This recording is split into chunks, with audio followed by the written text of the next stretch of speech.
Hi, welcome back everybody to Two Coaches and One Couch. My name is Kathy O'Reilly. I'm a personal development coach, and you will follow me and find me on Kathy O'Reilly Coaching on Instagram, TikTok, and Facebook. Hi, I'm Siobhan Walsh and I'm a life and recovery coach. Welcome back to episode 3. And this week we're going to speak about the dilemmas coming up to Christmas and some of the pressures that come with that.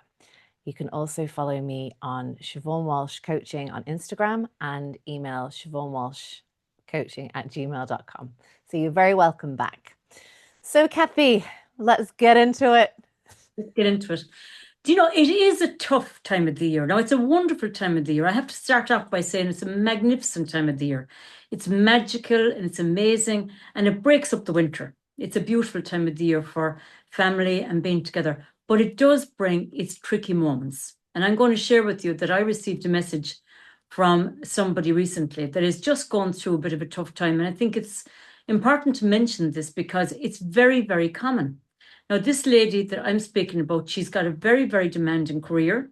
She's got young children. She's got a good marriage. They're happily married. She's got a very demanding elderly parent. And at this time of the year, she feels totally overwhelmed because it seems to ramp up everything that's expected of her during the year that she manages, and she actually kind of just about treads water with the times when it comes to this time of the year, because it's been such a celebratory time of the year. She feels the pressure to be everything to everybody.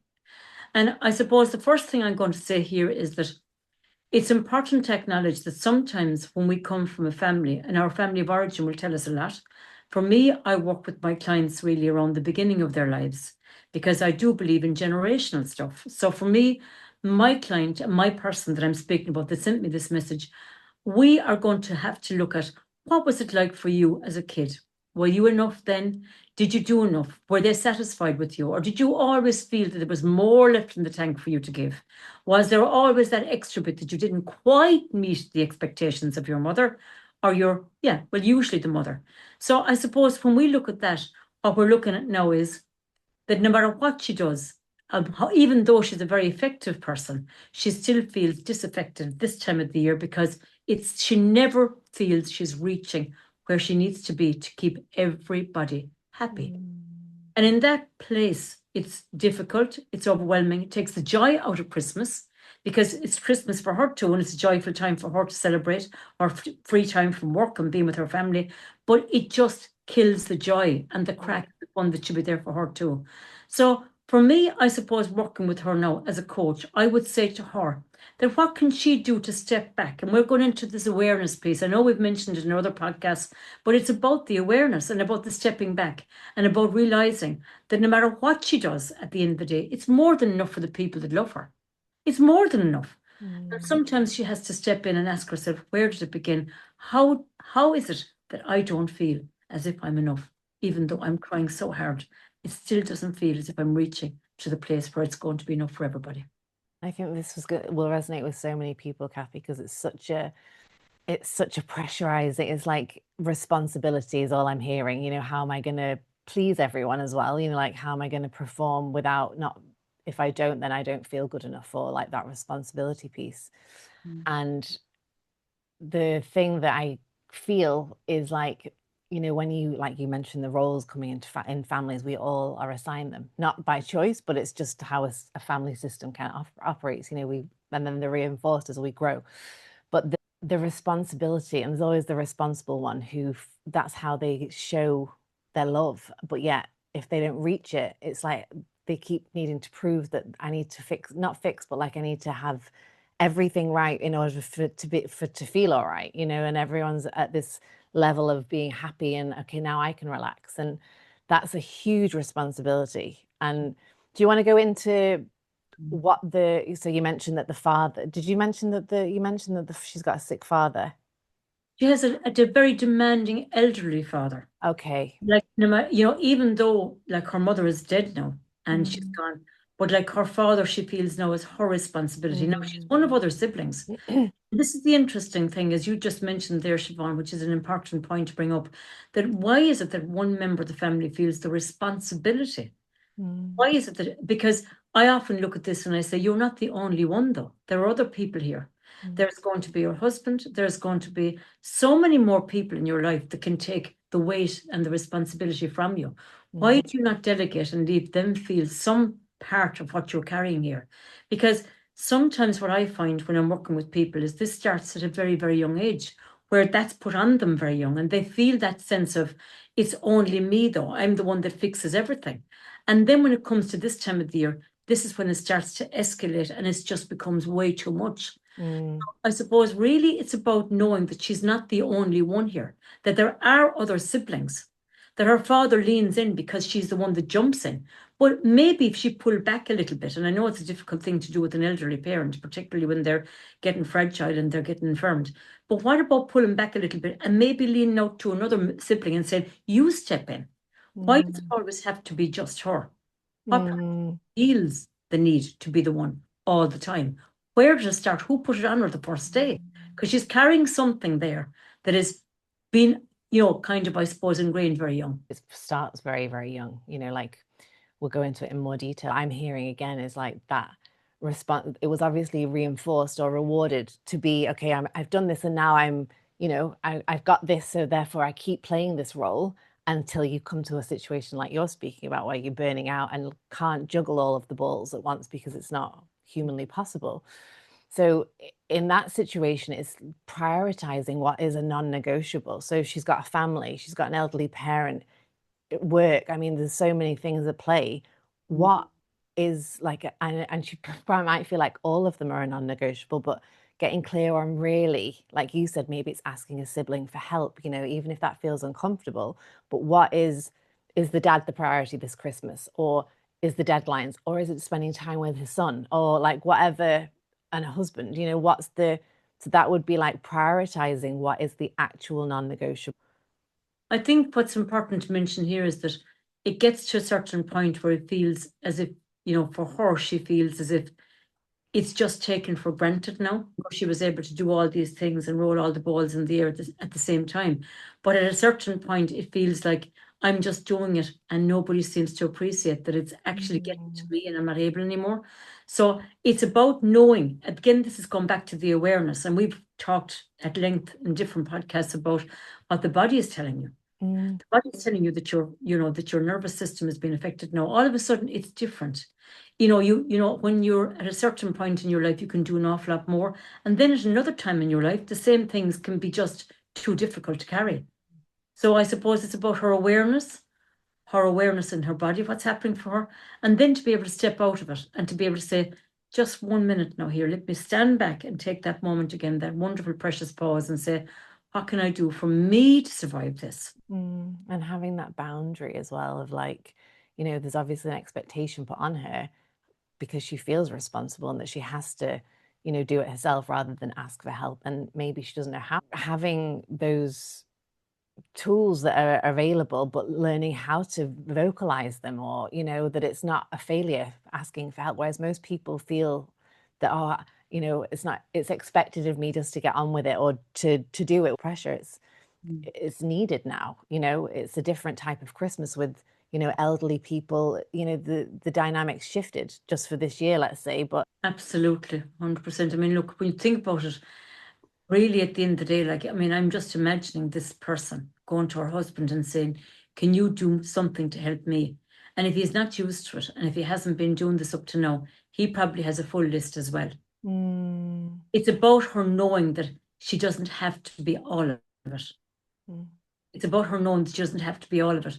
And, again, being Christmas, and this is a Christmas kind of edition of our episodes that we're looking at, it ramps up. Everything is ramped up now. I mean, this commercialism, children are demanding, everybody wants more. We're getting all kinds of recipes about how to cook the turkey. The turkey, thousands times. We know the turkey. Turkey goes in the oven with a bit of stuff. It'll be grand. A few rashers thrown over him, it'll be lovely. Yeah. And it's just one day. It's just so much expectation that all of a sudden we are just being bombarded by perfection. And we just are not able to attain that level of perfection at any time. But this time of the year, we expected of ourselves to perform at a higher level. And we are already performing at a high level in life anyway. yeah. But it's about knowing that she's more than enough. in everything she's doing, you know. It really is. And there's such pressure around, like you're saying, there's such pressure, Yes. for one day. And that it's one day and she deserves to enjoy it as well rather than so again, she's outsourcing her energy for everybody and there's nothing, and that's probably a not a routine, but a way of being that she's so familiar with.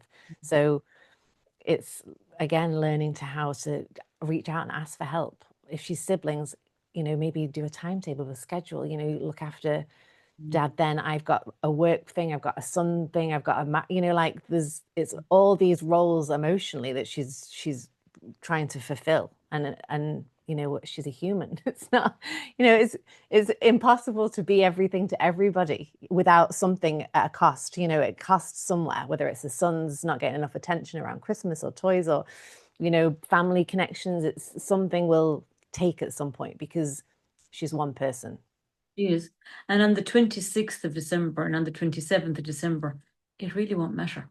No. And I often say that it's important too to step into the reality is it's all over. If you've never sent a card and you didn't eat a turkey and they didn't get their presents and dad was okay as long as he was still alive. I mean, when it boils down to it, I'm being serious about it. And really, at the end of the day, you're only one person, one human, trying to sort them all out. And people, it just passes.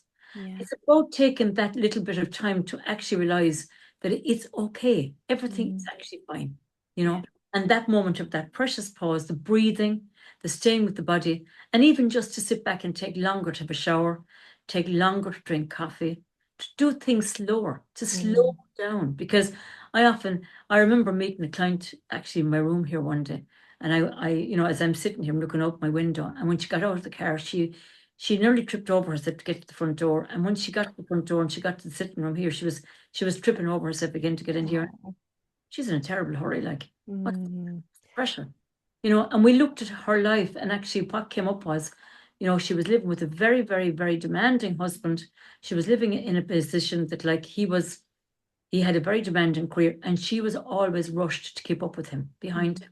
So we looked at slowing down, just taking your steps one step slower, slow it down, slow it down, slow it down. And that gives your body a chance to regulate, nervous system to regulate, and it gives you a chance to slow down your thoughts. So for me, it was like, here's my head, my arse is coming. Like she was in terrible hurt. Like there was no rush really with me. I was completely chilled in here waiting for her. Yeah. For her that day, for her to realize, we looked at it. Why does she do this?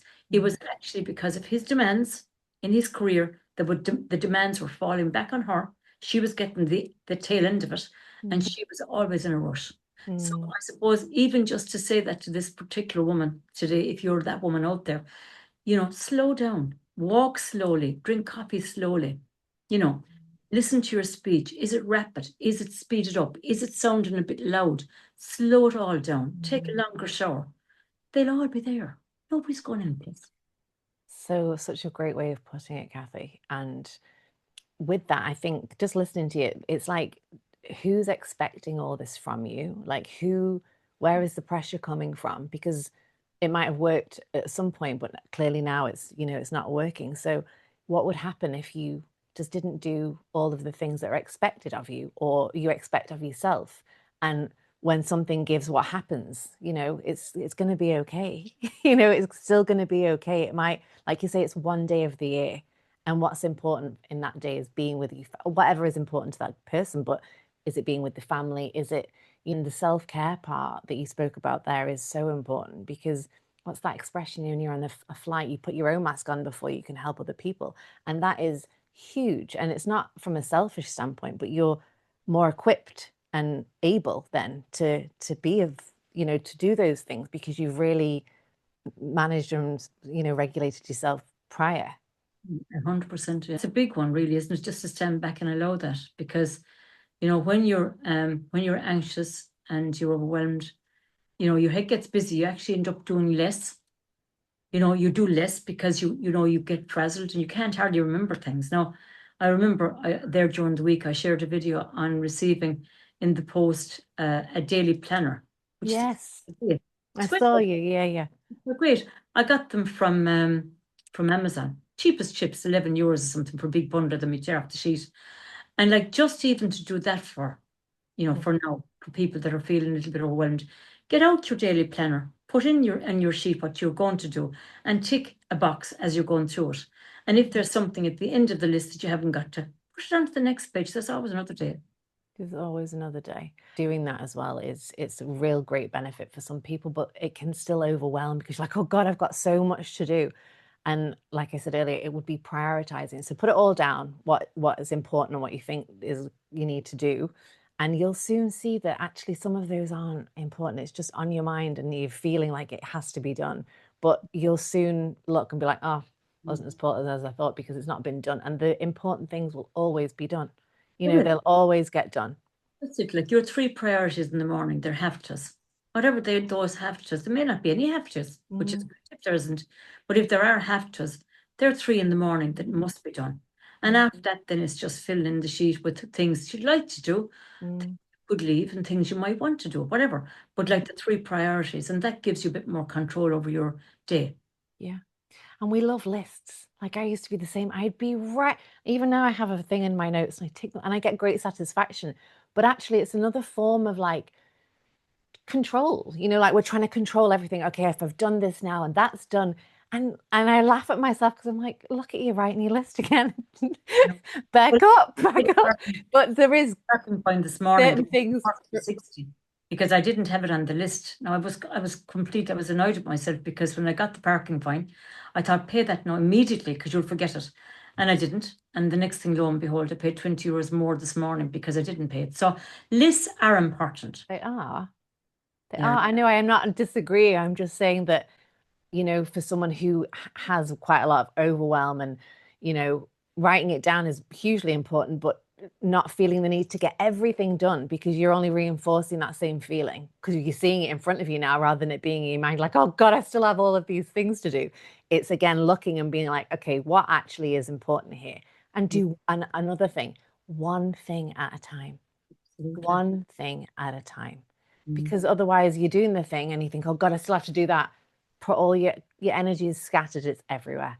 Focus on one thing at a time, whether that's, okay, I've got to mind my father for 2 hours, I'm there. Then I've got to go to my son's nativity play. Okay, now I'm there. Otherwise you're not present in any of it and you may as well not be attending anything, There's the overwhelm then. And that's the overwhelm. Yeah. Be in what you're doing as much as you can, As much as you can. Yeah. We're a human first. Yeah, it's true. And and people forget then like Christmas, it's what you make it, like there's so many people's expectations around Christmas are so big. And actually at the end of the day, you see people like I was in Duns yesterday. It's like what was that old program with the shoppy wacky races grabbing? It's like it's one day and the pressure that is on people, after an hour you finish dinner. That's it. It's no different really than any other day. And it's what you make it then. Is it about family time? Is it about connecting? It's all of these things and the pressure that comes with presents, getting the right food. You might have family visiting and, oh, I need to look a certain way. Bring it back to, I always say, bring it back to what you'd like as well. Like it's a connection.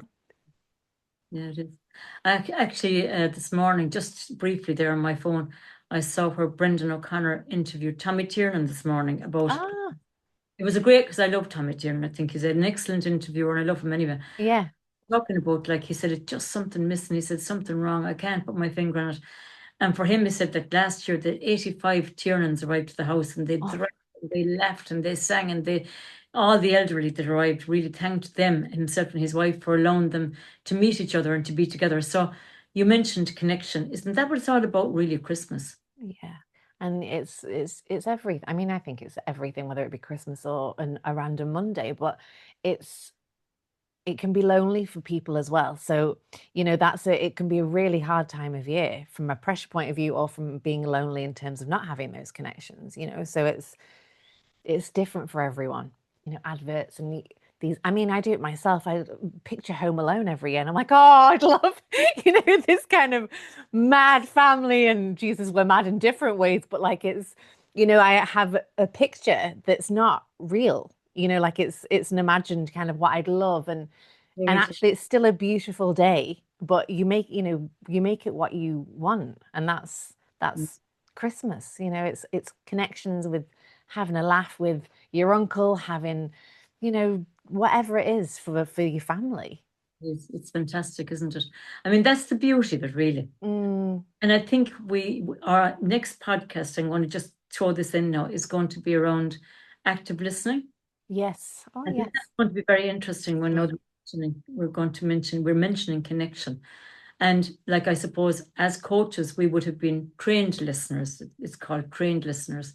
And I suppose we'd love to share some active listening skills on our next podcast. Being present with each other, Yes. being really, from being on your phone to someone cooking while you're talking, really good idea. And for the conflicts in family as well, so like, We have to keep our secrets for our next oh, podcast. yes, yeah, this is terrible now. I keep repeating myself. No, but I mean, we are going to talk about active listening the Yeah, next time. So we yeah, want to keep it as a special one again, people. yeah. What else can we talk about before for Christmas? Is there a specific, I mean, we've kind of just covered it, but I had a client now on Wednesday who said about the sibling and comparison. She doesn't have children and she's really happy with her life, Mm. but she comes home and sometimes feels that she's judged almost, like she's not where she feels that the family thinks she should be. Like I said to her, and this is something when you believe something to be true Mm. or you agree with other people. So if you're going away feeling like, oh, there's a part of you that believes that you should be doing something else. Before she goes home, she's almost preparing herself for the judgment, isn't she? Mm, She's almost in a position whereby she's expecting that when she gets there, they are going to be looking at me as if I'm the unmarried one. In actual mm. fact, I'm really happy. Would it be good for her then to make that statement earlier when she arrives about where she is in her life? Would that help? I'm wondering, because sometimes putting the voice behind that helps. I think yes and no, because it's like we were saying before, in a family dynamic, we sometimes over explain to kind of validate, and I'm Mm. not walking away like, oh God, I need to go and find, I need to have kids. But it's the fact that she's not that sense of belonging within the dynamic. That's what's probably hurting her most, because that feeling that she's not accepted because she doesn't have these children Mm. is what's bothering her, I think, because she's actually happy in her life. She's got a great career and she's an active social life. She has all of these things, but it's the feeling that of not feeling accepted, I think, by her parents leaving. Mm. Mm. I suppose in the work then that would be done there, really from coming at it from the point of view of the coach or therapist, counselor, psychotherapist, anybody in the healing profession, we'll call it, that would look at that.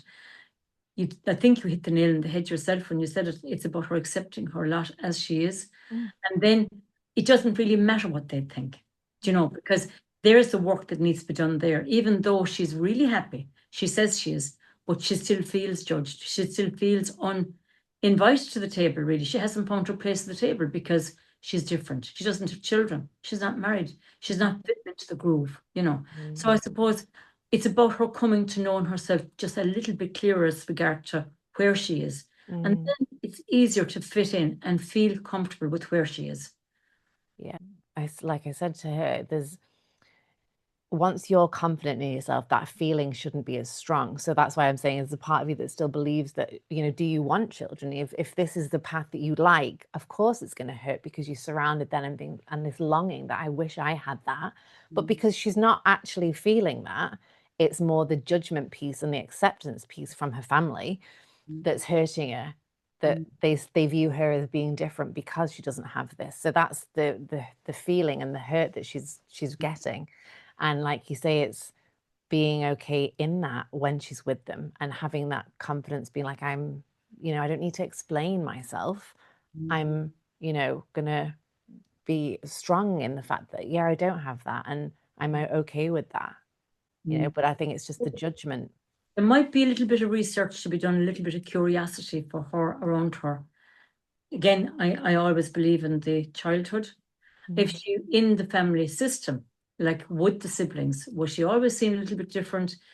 What happened back there that she Mm. it's sort of it's beginning to feel more embodied in her now. Do you know? So I'm wondering, like, the curiosity around it for her to go back to the beginning of her life. What was it like being a child to those parents, being parented by those people, her parents? And what was it like being a sibling to the others? And how did she fit in? Where did she fit in the system? And that might give her a bit more clarity as well. Yeah, yeah. I won't discuss too much, but yeah, you're right. For people listening that are in a similar dynamic, the that is a great point to have a look where it kind of started, where she kind of started to feel these, okay, I don't really fit in here, I'm not being accepted. Really good piece to mention that. And also, sometimes when that comes up around the family of origin, it sort of peeps up every now and then in different areas of a person's life. Mm. If you don't kind of do that curious kind of journey of finding where to start and catching it and pulling it out and looking at it and saying, gotcha, that's where it started, that's who it was, how I was then. It can actually pop up different places. It bubbles up along the way. It's not just at Christmas. Now, Christmas is, again, we mentioned this is a Christmas episode. Everything gets heightened. But she probably will have found patterns in her year where it's popped up in different places of not fitting in, not feeling a bit judged. And if she goes back to the beginning, she'll find where it started. And that's the beginning of healing, really. Absolutely, absolutely. And I would say she's quite aware, within her own way of being. But like all those things, you can do lots of different work, but there's still moments that it pops up, and it's again coming back to yourself and feeling, okay, this is that feeling, and detaching from the stories that have come from it, like you say, from where it began. But we all feel, I think everyone would feel, in their own dynamic, we all have an inherent role that we play. I still feel it sometimes. I'm like to my mom, like, Trish, back off in your own lane. And she's like, oh, but we have a giggle with it, but it's taken a long time to have that giggle. Everyone has a role, and everyone, if you have a family, that's just there's always going to be a dynamic, and it's how you respond now as that adult in that dynamic. Not necessarily explaining yourself, but it'll shift when you stop performing that role. Absolutely, yeah. And stop wearing the mask and the hat and all that goes with that. Yeah. Yeah. Yeah. Our podcast has been we're right on time. coming to the end of our podcast. So I'd like to say before we go that it's our joy, it's our pleasure. We love being two coaches and one coach. And we've always said it, and we've said it again, that we have emails, cathyoreillycoaching@gmail.com, and Siobhan. siobhanwalshcoaching@gmail.com, and then siobhanwalshcoaching on Instagram. Something we can actually share it, and we can never ever mention, of course. It's always going to be, there's going to be, your privacy in this. I must say it. It's going to be anonymous. So we'll be able to give you a little bit of an insight from the coaching perspective of how we might look at it. Chats are great. Chats are great. So we will be back. It's going to be weekly. So we're going to be back next week, and we're going to be discussing active listening. And just a little, I would say, coming from myself, is if you are feeling that pressure coming up to Christmas, just take a moment to prioritize your own needs, and then, and enjoy it. Like, Christmas is can be a wonderful time, take what you can with what you've got, 100%. Do you want to sing us a Christmas song? Jingle bells, jingle bells. Oh, what about Mariah? Oh, from now. Respect to the cause, Siobhan Walsh. Go on, listen. Thank you so much, Kathy, and we will be back again next week. Right. Okay, bye. Bye. Bye.